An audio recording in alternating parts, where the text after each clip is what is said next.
Michel, 4 points. Lien fourni dans le descriptif. Je reviens au recours collectif projeté par Maître Fulmich.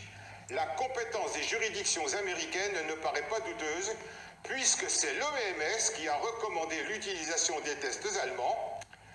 L'OMS, dont les salariés reçoivent des fiches de paye signées et payées par la fondation Bill et Melinda Gates, qui est un organisme finalement privatisé par Bill Gates, n'a que la légitimité qu'on veut lui donner, mais sa fondation est bel et bien basée aux États-Unis et Bill Gates est lui-même américain.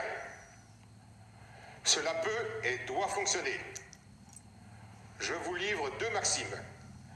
Qui ne tente rien n'a rien et l'union fait la force. Français spoliés du fait de cette fausse pandémie, victimes des décisions gouvernementales contraires à la Constitution, illégales mais obligatoires, donc arbitraires, victimes du dictateur exécutif et ses valets législatifs, saisissez l'opportunité extraordinaire qui vous est offerte de vous faire connaître en vue d'une indemnisation pour que tout cela cesse.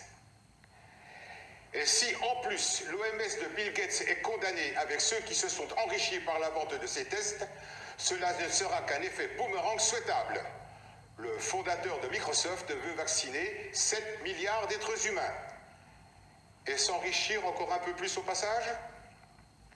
Retour à l'envoyeur.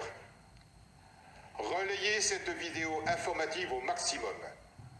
Contactez-nous par courriel à mrrdc70@ol.com. Au sujet d'Alstom, j'ajoute ce qui paraît avoir cruellement manqué à Marine Le Pen, candidate à la présidentielle de 2017, le soir du débat l'opposant à Macron, la vente de la branche énergie d'Alstom, de l'unité géostratégique basée à Grenoble au profit de General Electric, États-Unis, a porté atteinte à la sûreté de l'État et met en péril l'indépendance énergétique de la France. Les Échos assurent qu'en France, sur 56 réacteurs nucléaires, 24 sont actuellement à l'arrêt. Conséquence, dès le mois de juillet dernier, EDF s'appuyait sur d'autres ressources comme les 4 centrales à charbon, encore en activité dans le pays, d'ordinaire plutôt sollicitées en hiver et qui ont été mises à contribution en juillet 2020. Et on nous parle de développement durable et on ose parler de temps à autre de taxes carbone, nous parler d'énergie propre pour nous imposer une voiture qui n'a d'électrique que le nom. Cette voiture alimentée par électricité le sera donc bien par énergie nucléaire et par le charbon. Lien fourni dans le descriptif.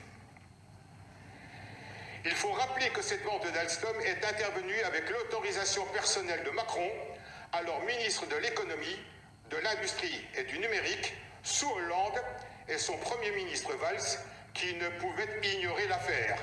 Songez que sans la modification de l'article 63 de la Constitution adoptée par Chirac au terme de la loi constitutionnelle du 27 février 2007, véritable cadeau de fin de mandat, cadeau d'adieu fait à son successeur Sarkozy, Emmanuel Macron, François Hollande et Manuel Valls devraient être jugés pour haute trahison et condamnés, d'autant que cette vente visait encore une fois l'unité stratégique de Grenoble, selon l'enquête de nos 2 journalistes d'investigation.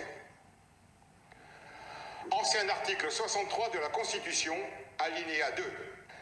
Les membres du gouvernement sont pénalement responsables des actes accomplis dans l'exercice de leurs fonctions et qualifiés crimes ou délits au moment où ils ont été commis.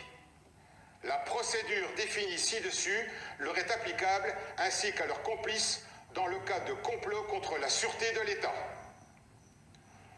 On le vérifie ici, la Constitution n'a cessé d'être violée, détournée de ses buts qui étaient d'assurer la cohésion nationale de la France, ce qui est inacceptable, d'où mon engagement avec Renaissance française et ses nombreux adhérents et sympathisants. J'ajoute que la Constitution de la Ve République, en vigueur à l'époque, faisait dans son préambule référence au préambule de la Constitution du 27 octobre 1946, qui avait donné naissance à la 4e République, et dont l'alinéa 9 disait ceci.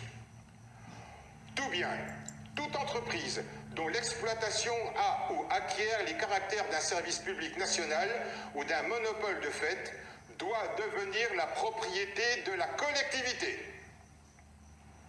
Tout est dit. Pour cette trahison, ce saccage du patrimoine technique national, l'avènement du quatrième pouvoir de Renaissance française permettra de conduire Sarkozy, Hollande, Valls et Macron devant un tribunal du peuple. Renaissance française travaille en étroite collaboration avec un avocat français, fin juriste, qui a accepté de servir d'intermédiaire avec l'équipe de maître Rainer Fulmich.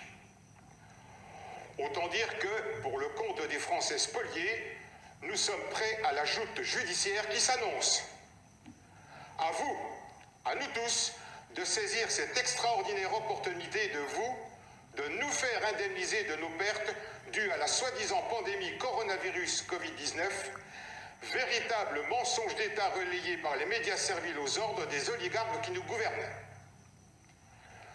Au peuple libre de tous les pays, je dis bien de tous les pays, de prendre exemple, de se faire rendre la justice pour que cesse cette dictature sanitaire totalitaire qui se veut planétaire et faire rendre des comptes aux responsables politiques et socio-économiques, quels qu'ils soient.